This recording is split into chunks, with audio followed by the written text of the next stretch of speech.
Tanghali po sa ating lahat at welcome dito sa ating diretsyong pakikipag-ugnayan sa inyo sa bayan ng Pilipino.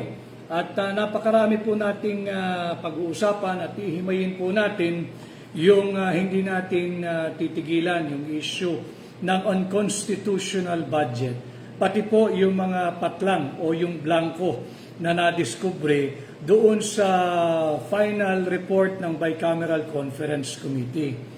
Marami ho ang nagmemensahe sa akin simula pa kaninang umaga. Meron lang po tayo mga hinaharap na gawain at mga tao at bisita sa ating opisina, sa ating tanggapan.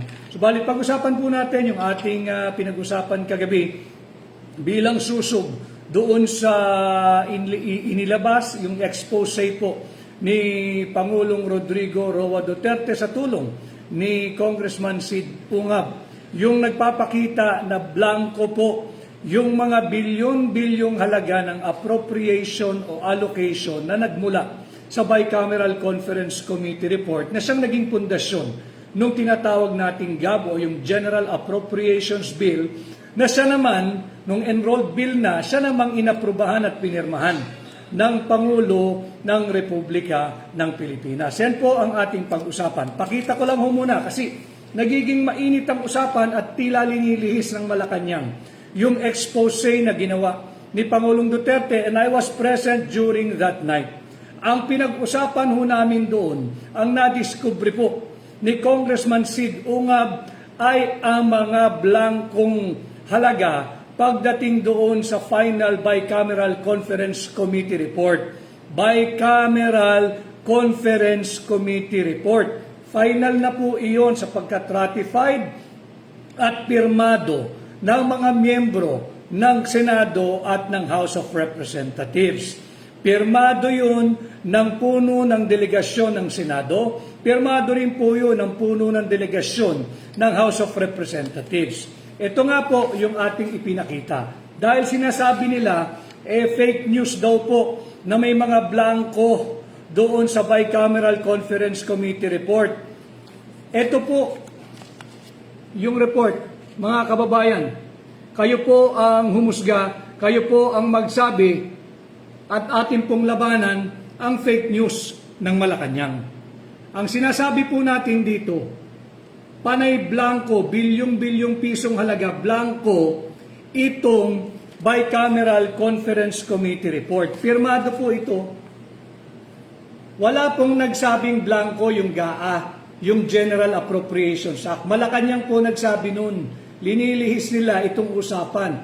Ang inexpose po ni Pangulong Duterte at ni Congressman Sid Ungab ay ang mga blanco pagdating sa bilyong-bilyong pisong halaga ng Bicameral Conference Committee report na siyang naging pundasyon at basihan nung General Appropriations Bill at nung enrolled bill na ito ay pinadala sa Malacanang at pinirmahan ni Bongbong Marcos at naging General Appropriations Act. Pati po yan tatalakayin natin para maunawaan po ng higit sa marami nating kababayan yung tinutawag nating budget process.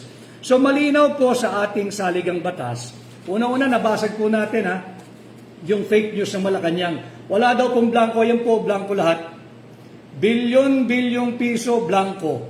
Ito ho yung aking sinabi kagabi na paano ka napunta sa 6.32 trillion pesos na taon ng budget for 2025. Panay blanco po ito. Ibig sabihin, yung 1 plus 1, hindi na po magbabago yun. 2 ho ang sagot doon. Yung 2 plus 2, ang sagot po doon ay 4. Pero yung 3 plus blank, hindi po maaari maging 6.32 trillion ang magiging kasagutan doon. Kahit po mga batang nag-aaral sa elementary, alam po yung kasagutan sa 3 plus 3. Pero hindi po kayang sagutin ng kahit na sinong scientist o inventor o henyo. Yung tanong na 3 plus blank is equal to 6.32 trillion pesos. Yan yung malaki nating pinag-uusapan at nadiskubre at inilahad ni Pangulong Duterte at ni Congressman Sid Ungab. Nandun po ako nung gabing yun, nung amin po pinakita ito, na hindi po ito peke. Ayan po, ang Malacanang po ang nagpapalaganap ng fake news.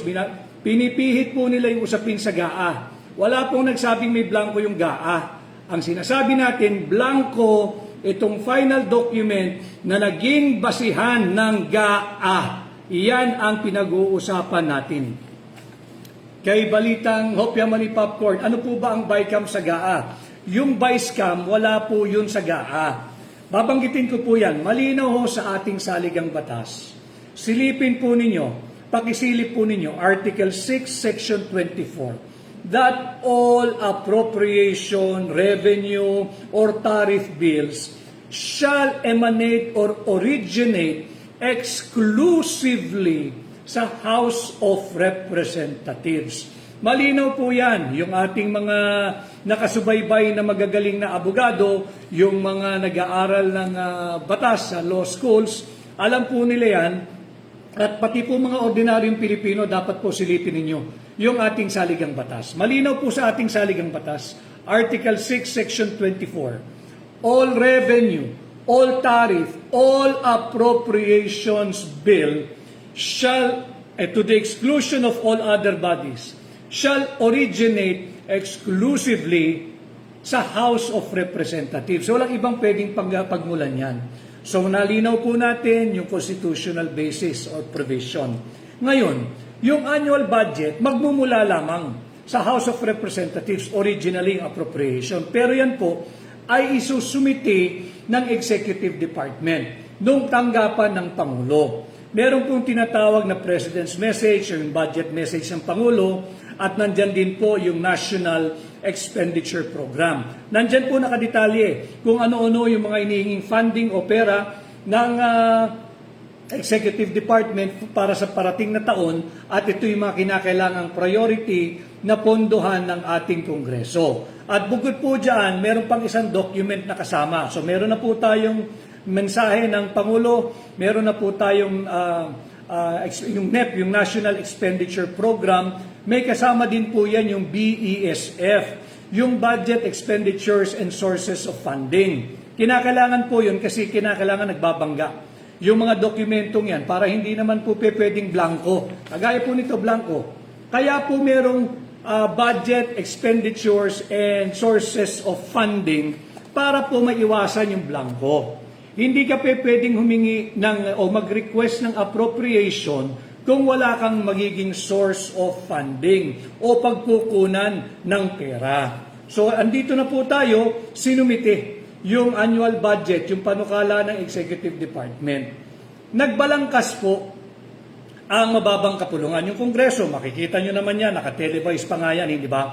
Yung sinasabi nilang, you have to defend your budget. Sa mga secretaries natin ng iba't ibang department, tumutungot po sila roon, iba't ibang bureau, iba't ibang ahensya, pati ang constitutional bodies po na tinatag ng ating saligang batas, nandiyan po yan, nagpupunta po sa Kongreso, nagpupunta po sa Senado, they are defending their budget. Talaga pong magagaling naman yung mga technocrat natin, magagaling po yan.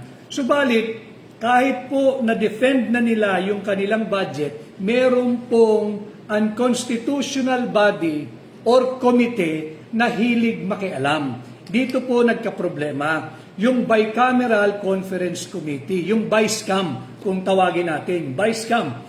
Yung Bicameral Conference Committee, it is just a mechanism to reconcile conflicting figures, yung mga numero, yung mga amount, or conflicting items that are in the appropriations bill.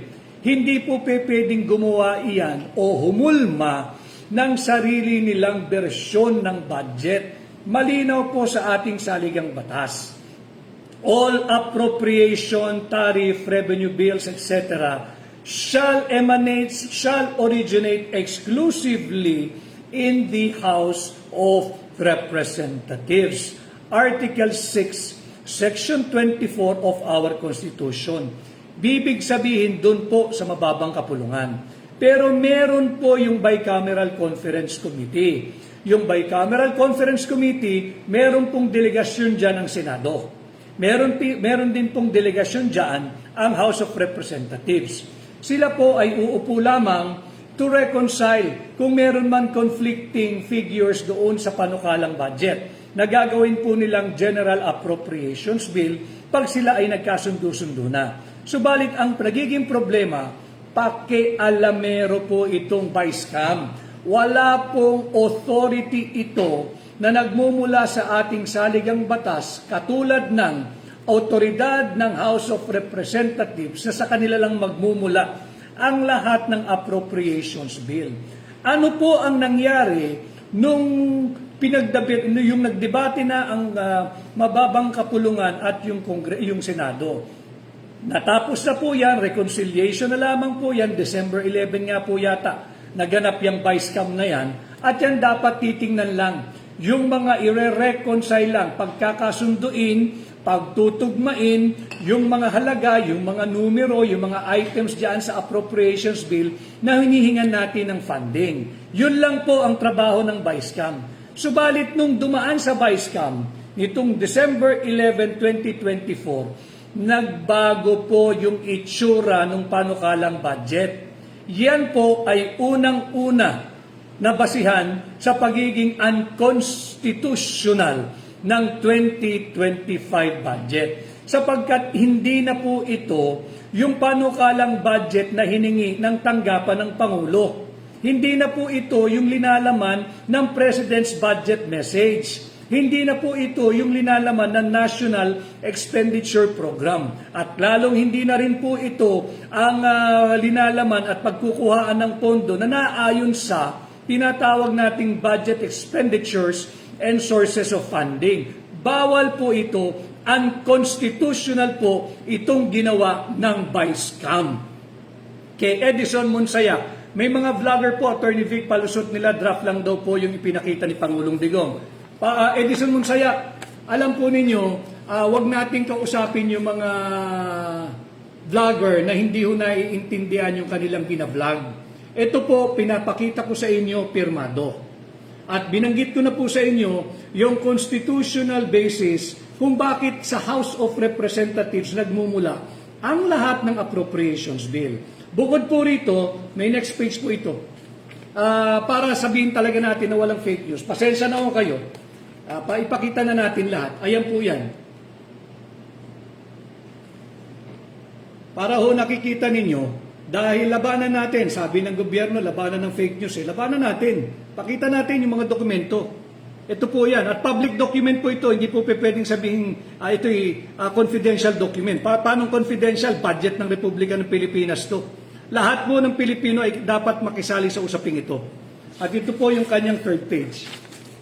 Para lang makita ninyo, dahil dapat ituwid natin yung mali ng Malacanang. Sinubo nila yung mga mambabatas dapat yung mambabatas ang sumagot Total, tinawag ninyong fake news. Eto ho yung totoong kopya.